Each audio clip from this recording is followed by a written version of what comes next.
好，OK，那这个是我们这次 mini plan 里面那个之前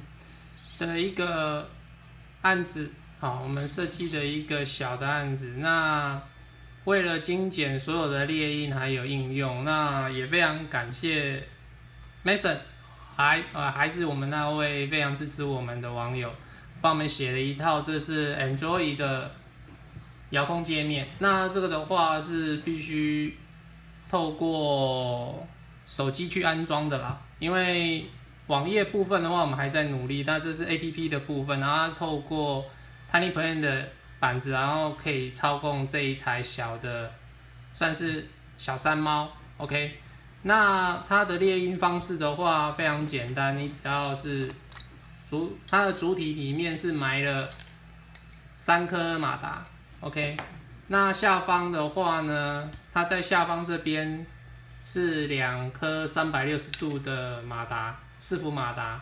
然后上方这边呢是1颗我们讲的一般的100，应该说是120度的4伏马达而已。然后它们的规格都是属于 SG90 这种非常便宜的马达。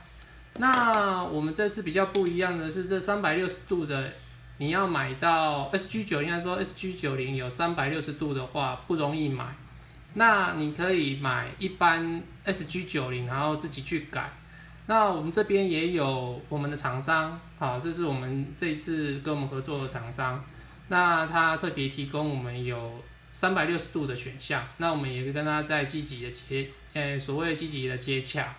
我看以后有没有机会，我们是可以做所谓大量购买，然后价格应该会取得比较优惠的价格。那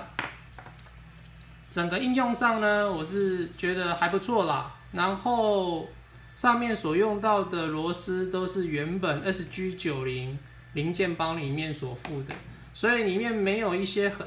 几乎没有很特殊的零件，只有这个 M3，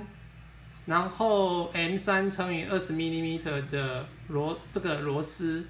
比较特殊之外，但是这个螺丝是哪里来？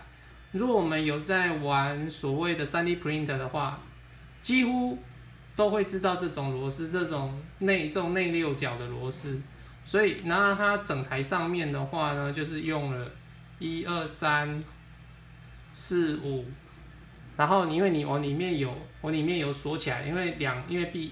毕竟2片塑胶要做结合化，6、7哈。它这里面总共用到7根而已，所以数量不多，也都非常简单。这个还蛮适合我们讲是说一些小朋友啦，或者中高年级的小朋友来做一些劳作的，因为困难度不高。然后它的这每一个轮胎，我们都经过的设计是，因为它中间有所谓的分层结构，所以在列印的时候是几乎不可能这样列印的。但是我们把这个键，我们把它拆成2个键。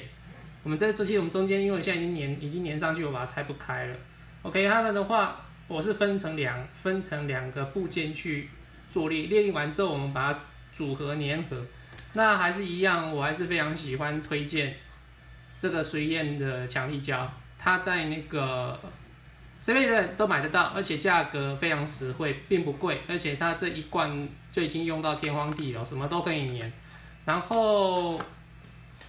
支背的部分，就是我们这个支背的部分呢，我们一样是用胶去粘就可以了，因为这样子 OK。然后驱动轮的部分呢，我们每一个我们都有所谓的驱动轮，就是要让这个皮带能够转的驱动轮。我们这边也没有说做出一些非常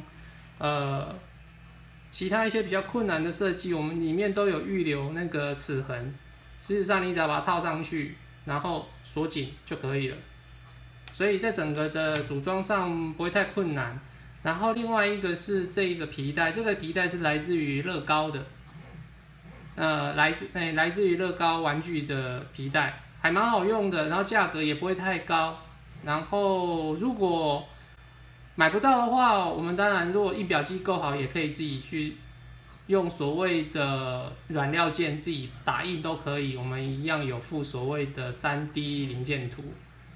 所以整支的运用上面的话，我觉得还不错。